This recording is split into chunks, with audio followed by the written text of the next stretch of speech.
Well, today I'm in Hong Kong at Digital Business Labs with Albin Lix, and Albin, I read a blog post of yours recently about KOCs. So we know about influencers and we know about KOLs, key opinion leaders, but what is a KOC? Thanks, Karen. Thanks for coming to Hong Kong. So yeah, basically we just released an article on our Digital Business Lab website to talk about key opinion consumer. It's basically a trend coming from China, and we basically based in Hong Kong. We have an interesting bridge because we are between the Chinese world and of course the Western world. And what we basically identify is key opinion consumer in China is actually a very big trend right now. A lot of social media platforms are offering e-commerce capabilities, and we saw a significant change on the influence landscape, and that basically that's what we describe through this article. And so how does a KOC function? Like what's the difference between a KOC and say just a normal influencer? So a normal influencer is usually engaged by brands for their reach, for their audience size, and sometimes for their engagement. The main difference with a KOC is their capabilities to share insightful and I would say meaningful product review, product analysis, how to use a cream, how to basically test a new camera, and providing value about not only highlighting a product but also providing tips to maximize and use the product on the right way. So far, I would say what we saw on the influencer marketing world is pretty straightforward. Many years ago, brands start to engage influencer because they were visible, huge audience, huge reach. Recently, let's say 2-3 years ago, brands start to understood that the key part of the influencer was also the engagement, how much traffic they can drive, how many likes, comments, and how influencer can also drive engagement and connection with their audience through creative and inspirational content. And now we are reaching, I would say, the third phase of the journey, where influencer needs to provide added value, needs to provide something new on top of their usual posting to basically also drive some more conversion. So that's super interesting to consider that key opinion consumers are usually working with brands for their feedback, the quality of their feedback. They can contribute, sometimes also even improve the product working closely with brand. They are usually slightly smaller than a traditional influencer in terms of audience size, and they can provide, yes, credibility. Right? So lower audience than traditional influencer, and I would say higher level of credibility to share insightful content with their community. Okay, and so for brands, how would they identify a KOC? So there is, I would say, two processes. The first option is the traditional influencer recruitment process, identifying influencer who could be interested to review your product. That's one of the scenario. It's super important to make sure that the influencer is, I would say, organically interested into your product. It's not a kind of just a traditional sponsor relationship. It can be a win-win situation, long-term relationship, making sure you create something authentic relationship between the brand and the KOC. That's the first scenario. And then there is the other way around, because a key opinion consumer is first of all a consumer.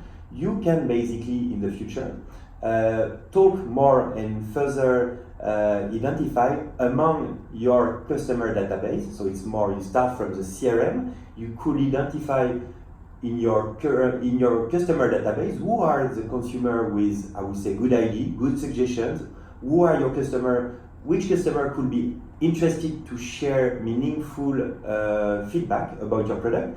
And among this segment, you could try to identify the consumer who's getting, I would say, interested and relevant audience size. So you can start from the influence to identify interesting and interested customer, or you can go the other way around, starting from the customer to identify people with, I would say, significant audience. So there is two different processes. The best suggestion we can share at this stage is to test both and see how it goes. And can you identify any brands that are doing that well, who are using KOCs really well? So at this stage, again, this trend is really coming from China. So we identify big brands doing this kind of activation on platforms such as Tmall. We saw also similar, I would say, approach on Little Red Book, a very trendy social media commerce platform in China. So I would say right now the challenge is really for them to leverage the right influencer, identifying them and building long-term relationship with them. But if you check in China, almost every brands are currently applying this kind of process. Okay, and so from what I get from what you're saying, that a KOC it's very useful to brands because it's more of an authentic relationship and more an authentic sort of examination of products to an already sort of interested and engaged audience. Yeah, I think I would say it's not more useful, it's useful through a different way. Okay. Some influencer, celebrity, big influencer can be very efficient to build awareness.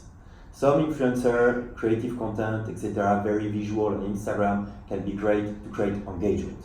Even traffic generation, using the swipe up function on stories.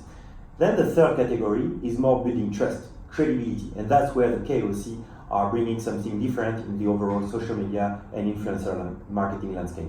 Yeah, because I mean, I've read a lot. Influencers are still going very strong, but there has been some sort of critique of influencers, particularly after events such as the Fire Festival, Yeah. where they were, influencers were given quite a bad rap, saying, "Is this the end of influencer marketing?" And it's clearly not. But do you think from that discussion, it's more sort of genuine relationship or need for more genuine content has been born? From that sort of criticism? Yeah, that's a very interesting feedback. Thanks for asking this question. The life cycle of new trends in digital is, I would say, are very similar and repetitive. Many years ago, when like 20 years ago, when brands started to develop e-commerce website, everyone were focused on big quantity, big audience, and then basically brands start to realize that they had to focus also on quality audience. 10 years ago, when brands start building email database, everyone were focusing on the size of this email database. I need 1 million email database, etc., to send newsletter and drive more sales. And after a couple of months, marketing directors start to realize that they had to basically also focus on active email and to drive more opening, driving more click, and driving more high quality audience. And it's exactly the same with influencer. A new trend always starts by quantity. People start to understand the concept and they need to feel safe, so they always go for big number. And at the very end, month after month, years after years, marketers start to analyze the return on investment. And of course, big numbers means also sometimes low quality. So the challenge for the next stage of the influencer marketing, it already happened with the micro-influencer trend. It's even more powerful and it goes further with the key opinion consumer, is to start to move from a quantity model to a quality level, credibility model, authenticity level, to drive sometimes less traffic, less audience, less visibility, but better quality.